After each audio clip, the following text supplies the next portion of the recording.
Hello, welcome to Design with Grimes. I am Jordan Grimes. This is a space where I talk about my design projects, perspectives, and my process. I recently caught up with James Edmondson from OHNO Type Co about his work, him fielding questions from me just to get to know each other a little bit. I've been a fan of his work for a while. I actually have a couple of his fonts integrated into my personal branding. So I have both sans and mono and also compadre there as well. So that's been great to use and those things. But a segment that we got into in our chat was actually taking some of my previous work and iterating on it. So James was gracious enough to one, work on it, but also second, record it. And so there is some gold in that 15-minute segment. So I have that saved off, and it's going to be passing through here on this episode. So super excited for you all to experience that just like what I did. And so I'll see you on the other end of that video. Hope you enjoy it. Let me jump into RoboFont. Got it. Okay. So this is my home away from home. Okay. Yes. So I got a screenshot here of your 5. Heck yeah. And I'll throw that in here. I'll show you how I'll walk through this because this is a great place to begin. Okay. I'm just kind of, first of all, scaling this to the right size, and I'll put it on a background layer. Okay. I love working from any kind of a background layer because it's so much easier to start from something than to start from nothing. You know what I'm saying? Oh, yeah. So I'm just showing you my kind of quick and dirty vectorization process. Give me those Beziers. In the first round of vectorizing, I'm not trying to do anything other than to get the points in roughly the correct places. Got it. So I'm doing that. Get that one. Now 5 is typically going to have something. Just going to change the brightness on this so it's a little less visible. 5 typically has a thin here. Yep. And a thick here. And I'm wondering if we can simplify this project a little bit by doing that. Okay. So I'm trying to follow the rules. Yeah. Because there's enough interesting stuff happening in here already. I also like to do this thing of triangular overlaps everywhere. More control, it's just easier for me to edit that way. But you can do whatever you want to do. I would even do it down here so that if we're trying to come in here and measure this, I can just throw my ruler tool and be like, oh, okay, that one's at 6, but I want them all at about 5 units. Okay. Something like that. I like a little bit of curve here. I just kind of am biased towards curves. You know what I'm saying, Jordan? Oh, yes. Big time. I'm just not a straight lines guy. That's not me. That's not my vibe. Now, I have made your ball terminal here. There's a really interesting shape. Like this is kind of the whole motif of the thing. And that's cool. It's something that I haven't seen in a lot of places. And it would show up here kind of in a way. But it's like a ball terminal with a corner, right? True. So now I start thinking about like, oh, maybe that shape turns into that, you know, because that's a little bit, I don't know. It just seems like it's kind of maybe matching a little bit more. Yep. This whole shape seems like it's leaning a little bit left. Oh, there you go. Okay. Move that over a little bit. Correct that. And okay, I think we're in a place where this is feeling balanced-ish. Curves are looking okay. And see if I have my 5 units down here. It's a little bit more. Bring it down to 5. And I just wanted weight to match from the ball terminal versus this kind of downstroke here. You know what I'm saying? Sure. Yep. Now, I would also say that there should be a bit of a match in the top. But like to get as much mass here as there is in other places. So let's see if we could do that. If we bring this all down. Now we have a lot of these things harmonizing to some degree. Yep. And we have a 5. Now this is the super display. Oh, super yeah. high contrast. Yep. So I would open up a space center. This is how I space things as I'm going. And a lot of times I love to have just a space center right next to a glyph window so I can see how things are lining up. All right, things are nice and tight already. Mm-hmm. And maybe scooting this over a little bit will just fill up more of the rectangle. You know what I mean? Oh, yep. Maximize the space. Exactly. We're just going for complete coverage. Now Yeah. I'm going to jump over to my 3, put the 5 in, and I'll Okay. edit my thing in here to have some 3s mixed in. Okay. And what's nice about the 5 is that you can get a lot of bang for your buck in what you copy and paste. Now I'm just going to flip that around. Heck yeah. And this is kind of a weird thing contrast-wise that's happening with our 3, but we can see how far we'll get here. Now, let's get this 5 looking a little bit more 3-ish. We want to come into a point. Yep. And when you're copying and pasting in this way, it's very easy for these details to stay consistent with each other. Yeah. You know what I'm saying? Yep. So what if we do something like that? This is very weird that this would be thin here, you know? Like the that is true. Thing would be to have mass there, but this isn't. This is an interesting typeface. This is some rules. So we'll just see what we can do. Fix that a little bit. You know, I'm making like refinements to this other thing, and I'm making a mental note saying whatever I do now to that ball terminal in 3, I have to quickly go back to the 5 and bring it over there as well. Yeah. This is a crazy 3. I've never drawn a 3 like this in my life, dog. I'm hoping this is helpful for you too on future stuff. This is super cool. Of course. Nothing is unhelpful. It's all fodder for the next thing, whatever it is. Yeah. So I didn't really like that. It wasn't quite working. So I'm just going to try something else here. If that looks a little bit more. Yeah, it's looking more like a 3. And it does look like a 3, but I feel like I need that to be thin in some way. And then if that's thin, maybe this scoots over a little bit here. So we're doing like a reverse contrast top of this thing. It's just bizarre. And it might not be how I would do things if I had all the time in the world.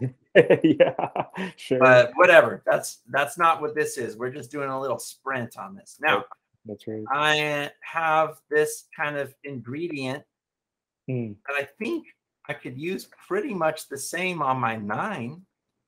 Oh, but I just need to obviously ditch the top of it. Get this up here, scoot these over, and now this is beginning to look quite 9-ish. Yeah. And I'm curious how you're going to connect it there or whatever. Okay, yeah. Like that was a little thin. Yeah. And then I would also get this to be a thin over here, kind of directly opposing my other thin spot, which is just a little bit off. You know, it's like a little bit reversed out. It could be something like that too. But let's just leave it like that and say we're more or less following an expansion model here, or like a Bodoni model. Okay. Oh, yes. Okay. And all this is Bodoni with this weird terminal. So we could look a lot to Bodoni. Type it out and see what. Because it's like the answers are already written for us. You know what I mean? Now we got this happening. That's looking very much like a 9. We could throw this into our Space Center as well and say, oh, you know what? We even have room for this thing to get bigger now. It can't be quite as tall as the one on the 5, but it can still do its job in filling up space. That's what I loved about this, is like how, yeah, one element eats into another unnaturally, whatever. I was like, okay, yeah, let's, you know. Exactly. So you're just copying and pasting, or sometimes people say cannibalizing. Yes, yep. Like letters are eating other letters. It's kind of a violent way of looking at it, but you know what I'm saying? Hey, I mean, survival of the fittest out here in the type design world. Okay, now that's just sticking out a bit too far. I'll scoot it in slightly, but I think we've arrived at a very convincing 9. Now I'll just take a measurement there. Oh, way too thick. Okay. Trying to get that to about 5. Okay, so now we got our 9. Guess what happens when you rotate it? Yeah. Exactly. You know the deal, but the thing that I'm noticing is that my negative space looks a little bit out of whack now. So we'll bring that up. Oh yeah, there. Yeah. And now that's looking more like a 6 to me. Very much. Let's put that in there. Now let's go to our 7. Put our 5 in. Or I'm sorry, put in our 3. Yep. And let's see what we can do here. This is a weird. 7's my favorite number. It's my luck. It's the. Let's not mess it up. Yeah. Okay, no, I know it's a. So this is one where I would actually break some rules. Really try and get that thin happening in some way. I'm not really convinced on any of this right now, but let me just see where it goes. Now let me get my terminal again. Flip this. I'm like, which way does this need to get flipped to become useful to me? Yep. I don't know about any of this, dude, but we're in uncharted territory. Hey, I mean, this is an experimental typeface. Just keep rowing. Oh, yeah. Give me that backward. Yes. Give me that backward swatch. Is that what we want? Do we want it to do a full turnaround? No, that's going to look too crazy. But let's just go for a little bit of that and say, get it there and see how it happens to work out. Keeping my extrema points in the right places. I'm also using this tool a lot called the scaling edit tool in RoboFont, and that allows me to move points and kind of like keep the handles in a helpful place. But not every design tool or vector tool kind of has that. That's what I want. That kind of thing there. So I do this a lot of like moving the shape around and then deleting the points that I don't need anymore. So that the vectors stay kind of, you know, on the extrema like they're supposed to be. Yep. But it's not creating too many weird problems. I'm still using as few of them as possible. Yeah. And this could even get like a little bit bigger, I think. Yeah. Let's put a couple of 7s in here. See how we're doing on time. Okay, we have 4 minutes. I've got a couple. Now that guy could get like a little bit. Now I would take that guy. Okay. Jump over to 2. All right. Oh, yeah. Yep. Put in our 5. Yep. See how helpful that can be for the next thing.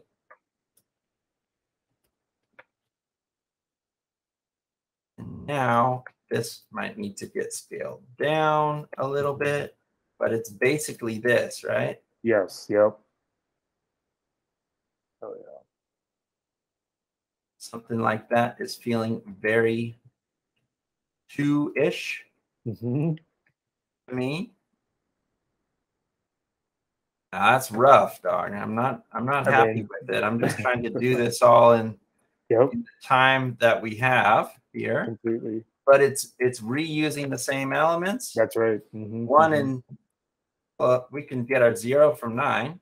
That should be a gimme. True. If we just delete all of these, say, all right, don't need that.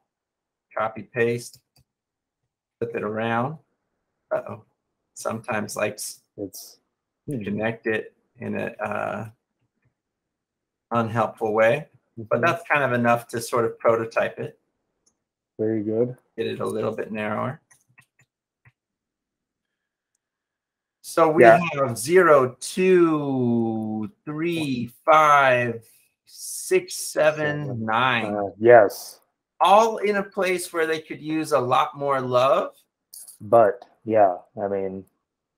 But it's, you know, it's on its way here. That's all I was kind of hoping to show you today, was like how these things all relate to each other. Love it. So I love the process, and I was expecting just one. I was expecting a you know, update on that 5, and then I know how the flow goes, right? You know, you start to move and all these things and all that. So very good. Oh, well, you know, they all are a team. Yeah. Just like in sports, everyone's there to help each other. Yeah. All right. It was a pleasure meeting you, man. I got to bounce.